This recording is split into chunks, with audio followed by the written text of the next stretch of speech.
আমাদের যে চুক্তি, পার্বত্য চুক্তি, এই পার্বত্য চুক্তির অনুচ্ছেদের 19 নং ধারায় যেখানে উল্লেখ রয়েছে পার্বত্য চট্টগ্রাম মন্ত্রণালয়ে একজন উপজাতীয় মন্ত্রীকে নিয়োগ দেওয়া হবে এবং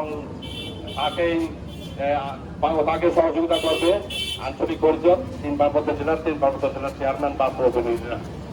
তো আমরা এখানে লক্ষ্য করলাম মাননীয় দীপেন দেয়ানের পদত্যাগের মাধ্যমে আমরা বুঝতে পারলাম আমাদের পার্বত্য চট্টগ্রামের যে চুক্তি এবং বর্তমানে উনি মাননীয় দীপেন দেয়ান প্রতিমন্ত্রী থেকে পদত্যাগ করার পরে আমাদের সমতলের একজন প্রতিমন্ত্রীকে মীর হেলাল উদ্দিনকে পার্বত্য মন্ত্রণালয়ে এখনো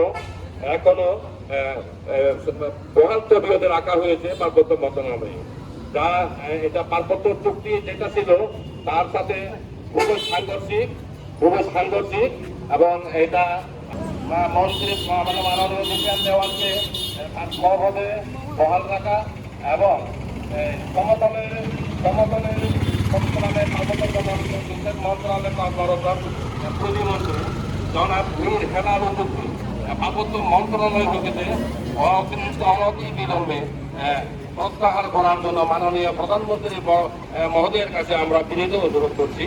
আশা করি মাননীয় প্রধানমন্ত্রী মহোদয় আমাদের যে আকুল আবেদন এইটা আপনি মানবিক দৃষ্টিকোণ থেকে আপনি এটা বিবেচনা করে আমাদের দাবি মোতাবেক আমাদের দাবি পূরণ করবেন বলে আমরা আশা করছি। তো এখানে আমি এই মুহূর্তে আমি আর বিশেষ কিছু বলতে চাচ্ছি না। উপস্থিত সকলকে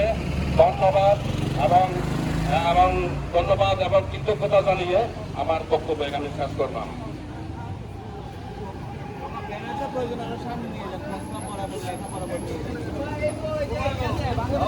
ধন্যবাদ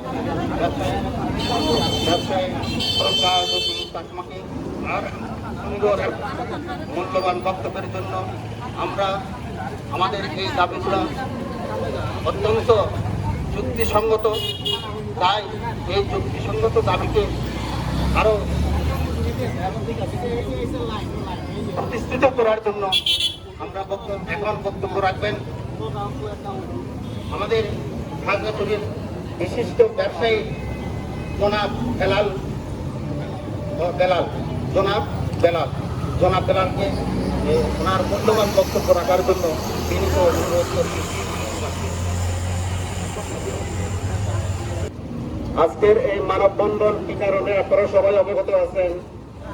এর আগেও আমরা একবার মানববন্ধন করেছিলাম, যে মানববন্ধনে দাঁড়িয়ে আমাদের পার্বত্য মন্ত্রীর উপনিয়োগের আবেদন করেছিলাম, আহ্বান করছিলাম, কিন্তু এখনো পর্যন্ত তার কোনো শো আমরা দেখতে পাচ্ছি না, যার ফলে পুনরায় আজকে আবার আমাদের রাস্তায় নামানো।